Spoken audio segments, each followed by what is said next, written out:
Well, Cara, this is a miracle of technology that you and I have managed to actually get this working. Part of me hopes there's an outtakes of the last 2 hours of trying to get... Are you like me? Is this not your forte? This is not my forte, neither is patience, so trying to get to the bottom of this and sort this out is not, as I say, my forte. But we've got there in the end with the help of my daughter. Something's broke, but this... what is it? This thing, a skylight or something I've got here on my left, so... It's very expensive equipment, yeah. So basically what we're saying is your daughter... Good job Mia, I'm not paying. Yeah, your daughter Mia, my son Jack have sorted it, so the oldies have got no chance, have they? Yes. I was thinking actually, in terms of the situation that everybody's in at the moment, coronavirus-wise, look, we all appreciate what good lives we've got, but you've got a wife who's a fantastic singer, a daughter who's an entertainer and a great piano player, and a son that you can nip in the back garden and have a game of footy with. So compared to most, that's not bad, your lockdown, is it? Yeah, we haven't been too bad. Obviously, we're lucky we've got a nice garden in the back. I'm sure you can see it. This is the only position I could charge my phone and do everything that I needed to do. So I'm not trying to get the garden in. But yeah, listen, we're very fortunate. You know, I can imagine how tough it has been for so many families as well. And as I said, we're fortunate.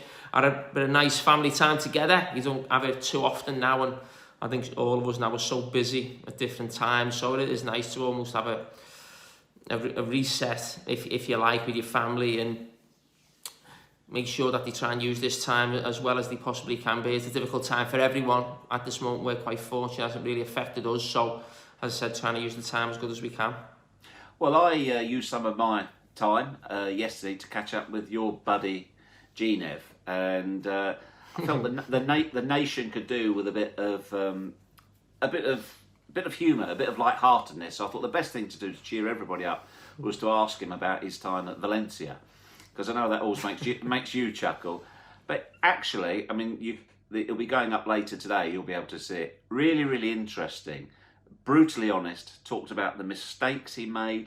He said I should never have taken the job. He said if I'm brutally honest, I took the job because of my own ego. Think I could just walk into it.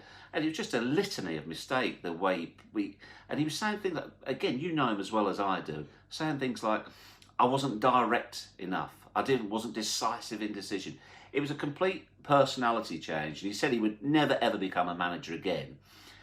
So it got me thinking. I know it's a question that you've been asked before, and I don't know if it's something that you regularly visit in your mind, but even not asking will you or when you, but when you think about the possibility of yourself becoming a manager or a coach, what do you think of? What's your first thoughts? My first thought when I think of myself maybe going into management, or if I was thinking about it 10 or 15 years ago, would be possibly hassle, really. I used to look at it and just think sometimes, is it worth everything that you go through? I always remember Gerard Houllier saying not to me, to a group of players, saying in management, you're lucky if you have 10 moments where you look back on and think, wow, that means you're a top manager if you have those type of moments. And he said it's very difficult to have those moments as a manager, and there's so much hassle and stress along the way, and you're just waiting for that moment at the end of a season, maybe a trophy or promotion, whatever it may be. A lot of the time for managers, it doesn't come, really. And I think for managers, there's a lot of what we don't see. I think there's an act with managers, and rightly so. Press conferences, speaking to players. I don't ever think they're themselves that often, really. They've got to play the actor all the time, and that must be really, really difficult. Speaking to players and trying to get players on side who you possibly don't rate or you don't like. Trying to get an agent on side to sign a player you particularly don't like, and it's all this constant putting this act on, putting this performance on, and managing people. And I'm just not sure if I would have been cut out for that. I don't really like people acting to me or me being like that. I'm very straight with people. And I just think sometimes a manager, they have to be like that, really, and tell players sometimes what they want to hear, not the truth. And I'm not sure I would be as cut out for managers as many people think I would be. I mean, I'm always asked, I was certain you'd be a manager. Even former coaches and managers I've had, I was certain you'd do this and do that. Now, that's not going to happen, but I do sometimes look at it and think probably best I stayed away from it. Is there part of you though that would like to test yourself? I mean, whether or not that's the ego that Gary was talking about yesterday in his particular circumstances. You know, you're all different individuals, but is there part of you that would like, having been in football all of your life, is there, if you like, a tiny itch or even a big itch that you need to scratch? No, and I think that's a big problem for managers. I think that's a big problem for managers who've been sacked in a job, and then I've got this massive itch they have to scratch. It's almost like they've got to prove themselves. Yes, they want to prove the press or other people wrong that they are good managers, but it's almost to prove it to themselves. And it's almost like a relief, I think, when they do a good job or the job's over and it's gone quite well. It's almost like they can relax then in some ways and say, okay, I have proven myself as a manager. And sometimes I look at someone who's had a brilliant football career and they've gone into management and the first job hasn't gone well for a number of different reasons. And it's like, a perfect example is Thierry Henry. Thierry Henry is the best player to ever play in the Premier League. He's won the World Cup. There's nothing he hasn't done. So, I mean, what a career to look back on and be so proud of. But then he goes into management and it doesn't go well at Monaco for 3 months. You know, I mean, who can really do that good a job in 3 months? But I could see the itch whenever I saw Thierry Henry. I could almost see the embarrassment on his face because he didn't come back to Sky, but he'd pop into the studio for now and again when we're doing Arsenal games, and you could almost feel he was a little bit embarrassed for how it had gone at Monaco. He'd try and tell you the reasons, or whether they were reasons, whether they were excuses. That's what people have to do as managers. It just eats them up. And he's now took a job in the MLS, I think. Yeah. And I think that started quite well, and good luck to him. And you know, why should Thierry Henry start at the top? It's great that he's starting in a league that he knows as well, or having his second job there. But I could almost imagine Thierry possibly struggling to sleep. It on his mind constantly. I've got to wrong this right. I've got to right this wrong because the Monaco. So forget I've won the World Cup. Forget what I've done with Arsenal. Forget I'm the best Premier League player of all time. 3 months at Monaco was probably consumed in that much that has possibly forced him to go to the MLS. Maybe moves away from his family, all to prove that he can be a manager and he wants to be a manager in the future. And sometimes I look at that and I'm just not prepared to let management take over my life. Football at times takes over my life, but I think there's a difference. I think with management sometimes it can take over your life and it can be unhealthy in some ways. I think for me at the moment, football is a massive part of my life, and possibly if you ask my wife, she would say it took over my life, but that's nothing new. But there's so many good things that I love about the job and that I do now, and I just think, to be honest, I think I've got one of the best jobs on TV, and I'd be absolutely stupid to take a job lower down divisions, in divisions I don't know, to try and prove I could be a manager. And who am I trying to prove it to? Myself? Or try and prove it to everyone out there who says, oh, it's easy job, or sit on the couch in a pundit's chair. That's easy, you took the easy option. I never took the easy option. What does a manager do when he gets sacked? The first thing he does is try and get in touch with Sky and see if he can get on the TV to try and put himself out there to get a new job. Lots of them come on, lots of them are hopeless, some of them are okay, some are decent. But just because you're a good pundit, as probably Gary's proven, if you like, doesn't mean you're going to be a great manager. And because you're a great manager doesn't mean you're a great pundit. They're completely different, even though we're speaking about football and, you know, we're arguing, debating, we're talking about tactics, we're talking about lots of these different things. There's no guarantee that you can go from one job to the other. Is there any part of the fear of failure as well makes up your mind not to be a manager at all? Listen, I'd say I had a good career. I wouldn't say I had a great career. I mean, listen, you can look at, everyone can say how good their own career was, if you like. There's certainly hundreds of players who had better careers than me, and I'm very fortunate that I had probably a better career than players in lower leagues or whatever. So have I got a lot to lose? I mean, I'm not sure. I think your football career is always there, really. I don't think anyone's really ever going to forget that. Really, no, but I mean, in terms of the Liverpool job, for me, Jamie, you can't take away. And by the way, you had a fabulous career that many would envy. But it doesn't take that away. But the way you played the game, as in any professional football, is about being a winner, playing at the top level, going out, keeping your place in the team. You know, being in the England squad or whatever. I'm asking, do you think maybe for you and other players as well, there's a part of them that the thought of it not working out, the thought of failure, puts them off doing it? Well, I wouldn't say that put me off it, if I'm being totally honest, but it is something you look at. And I do think sometimes the ridicule of managers is disgusting and disgraceful sometimes, where you see the way, people talk about them as if they haven't got a clue about what they're doing. And it almost feels like, unless you become Alex Ferguson, Pep Guardiola, Jurgen Klopp, you're a failure. Where there's so many managers in the Premier League who've maybe never won nothing, but they've had probably 3 or 4 Premier League jobs. If you're managing the Premier League with 3 or 4 different teams, I think you've had a very good Premier League, or you've had a very good managerial career. I think you've done really well. That's the top level. And it's like almost saying, well, because I wasn't Paolo Maldini, it means my career doesn't mean nothing. It's not like that. And it's, and I think sometimes I look a lot at managers. So many managers are disrespected because, what's he won? And you think, but look at the job he did there. Look at the difficult circumstances. Look what he got them.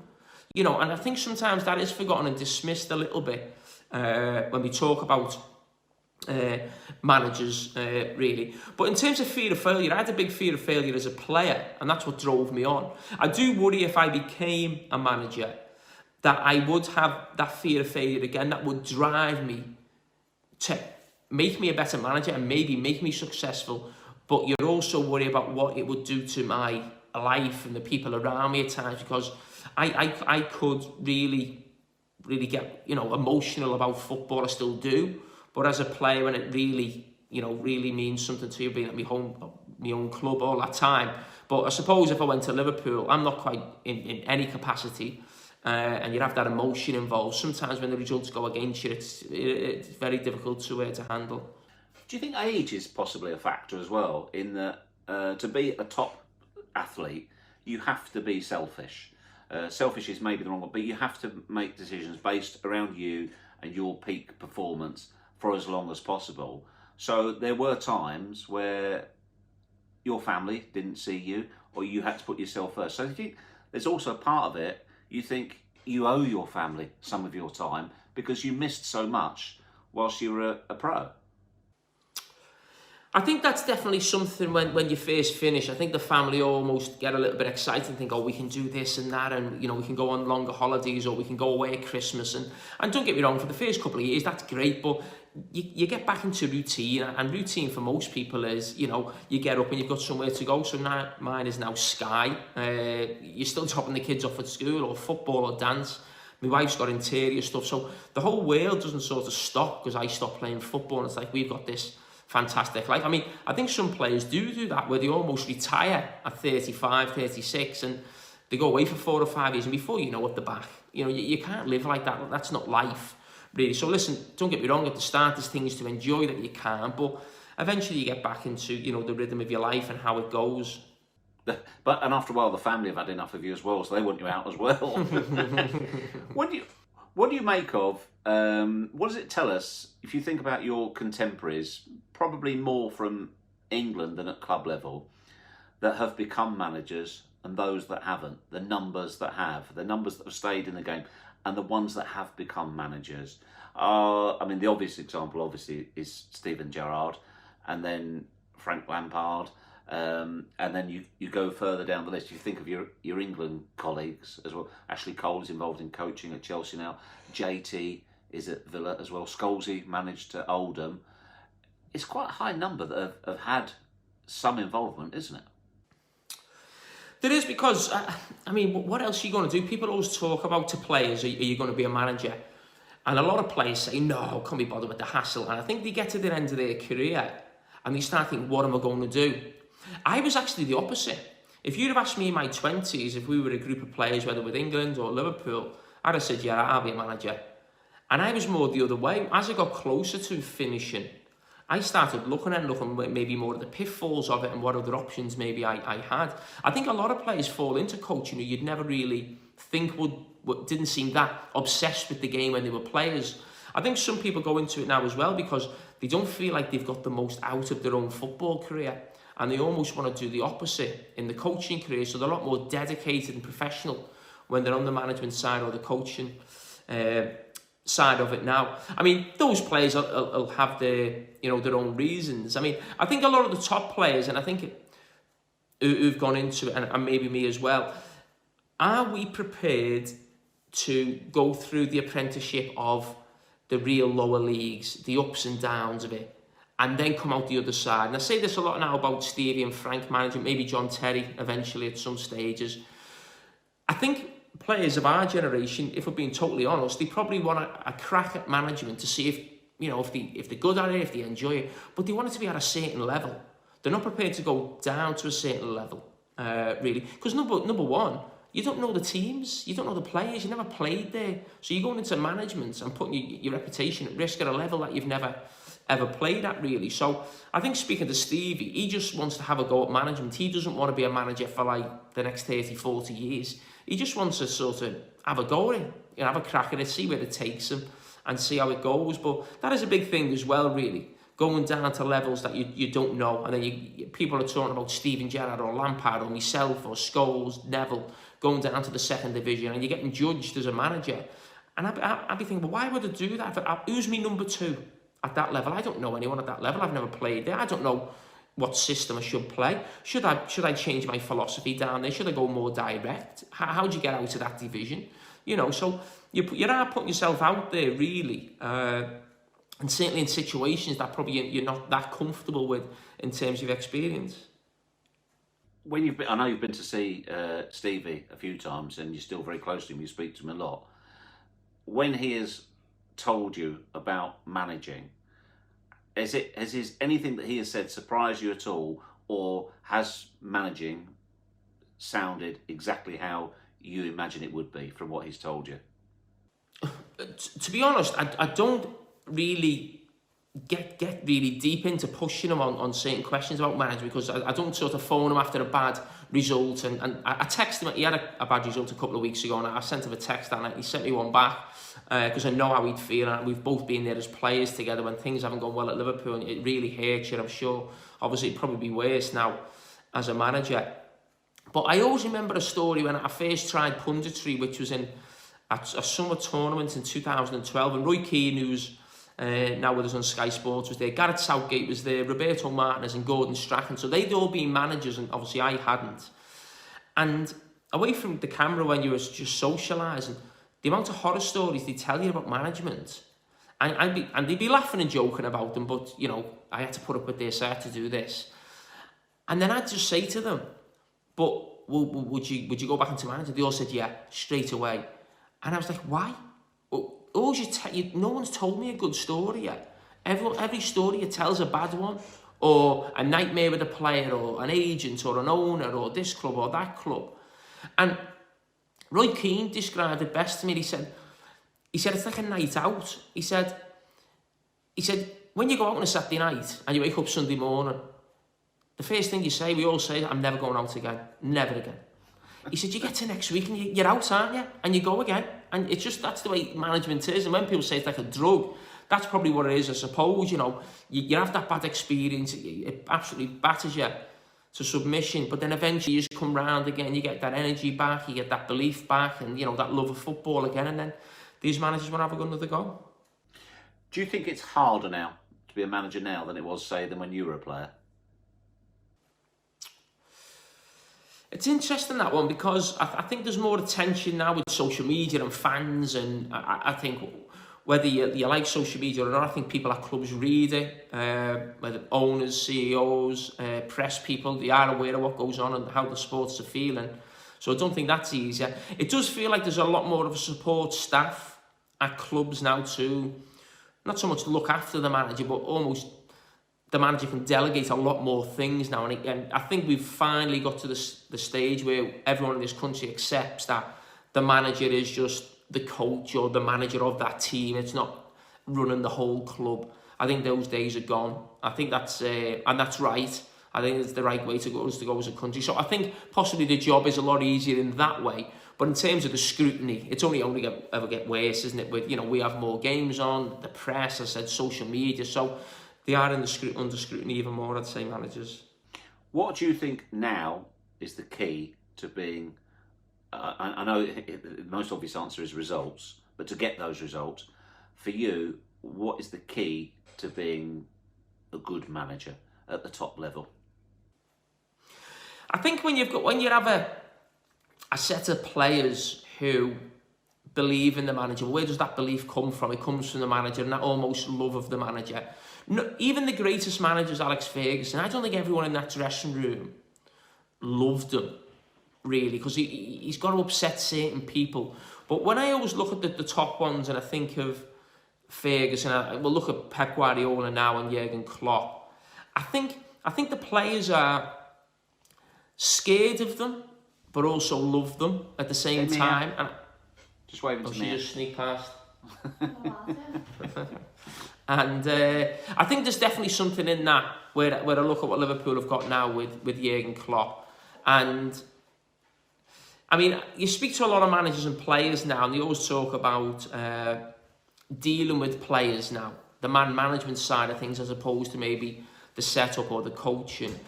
Listen, I think top coaches and managers, the reason they're at the top is because they tick most boxes in what you want ticking for a manager. I mean, a lot of people say your recruitment is everything, and of course that is a huge part of it. But I think what sometimes is forgotten when we even talk about managers on TV is what these managers actually do when these players come to their club. It's almost that we believe, or once you buy someone now, if they're a good player, just sit back and watch them play. Whereas, no, I think that when you bring them into your club, you've got to coach them, you've got to integrate them, mix with other players. So it's certainly not easy. So there's a lot more to it than just buying good players, certainly. But I think having that thing, you can even go back. You don't have to be a football player. You can go back to when you were a kid at school. Who were the teachers you looked at? And it's always that one who you knew you wouldn't take a liberty with him because he could scare you, but you liked him. He was almost your mate as well, type of thing. And I think getting that nice balance with players, I think, is certainly one of the major things.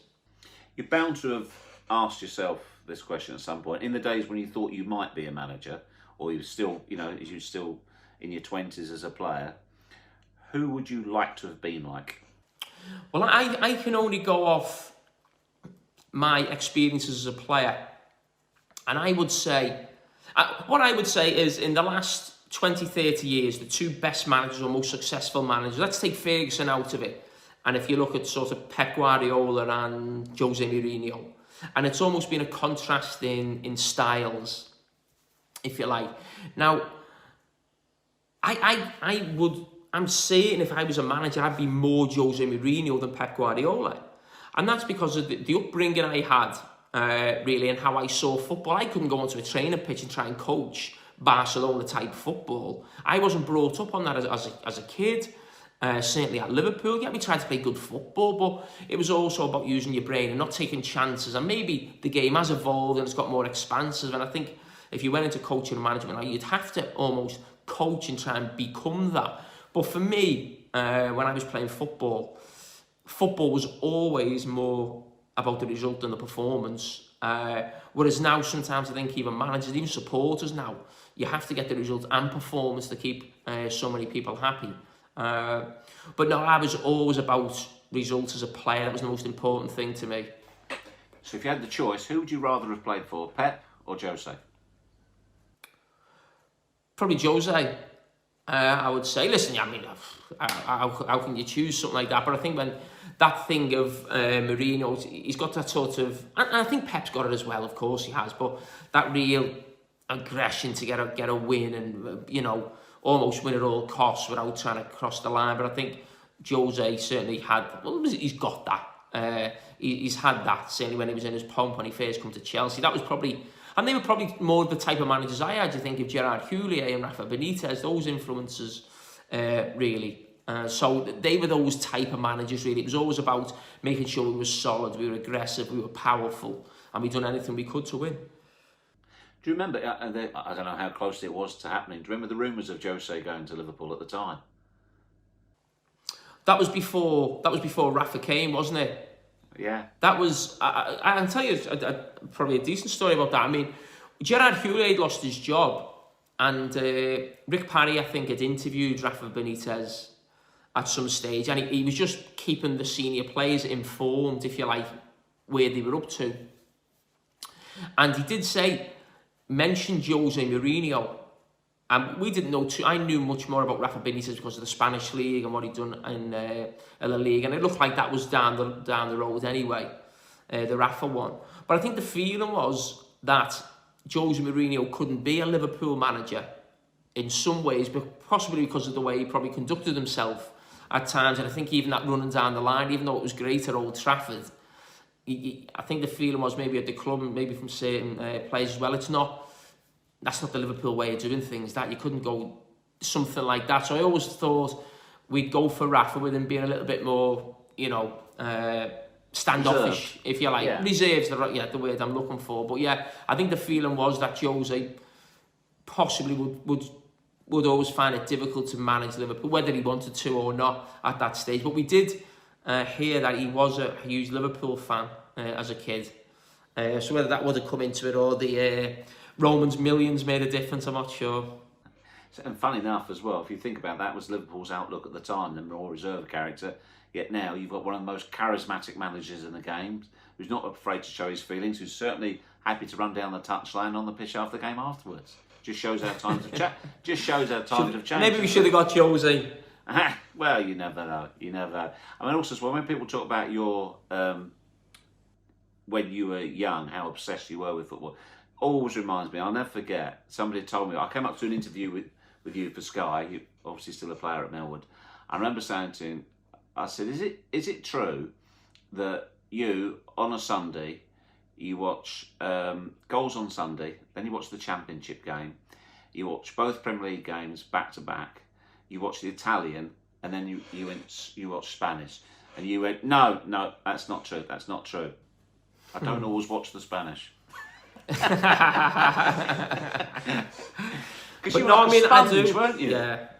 Yeah, I was just checking out my competition for these pundits who always making sure I was ready. I was, when people were doing coaching badges, I was watching Sky Sports and making sure what I needed to do. But no, listen, I love football, and I'm not ashamed to admit that it is a massive part of my life. And I think I said about a week ago on the debate, I think that we shouldn't be embarrassed to say how much we miss the game or how much it means to us, and it does a massive part of it. Lots of people's lives in this country. And when it get back to playing, that means obviously people are safe and sound, but we can get back to football as well. Because as I said, it's the greatest game in the world because it's a team game. It brings so many people together. There's so many ups and downs. The season, the interaction with all different, people throughout the country, throughout the world. When you're in Europe and tournaments with the countries as well. So it's just an unbelievable game that so many of us are missing, and me more than anyone. Because as I said, I watch so much football. I do really love it, and I still, even now, the job that I'm doing at Sky, I've been doing now 6 or 7 years, I still get that same buzz going to a game and thinking, what could happen, what are the ramifications if one team win or one team lose, and I don't think that'll ever go away. Good stuff. Okay, listen, mate, I'm sure we'll be doing this a fair bit as things go on, but hopefully everybody stay safe, stay sane, and we'll be back with the footy soon. Take care, Carragher. Yes. Good to talk to you. Cheers, Geoff. See you, mate. Ta-ra.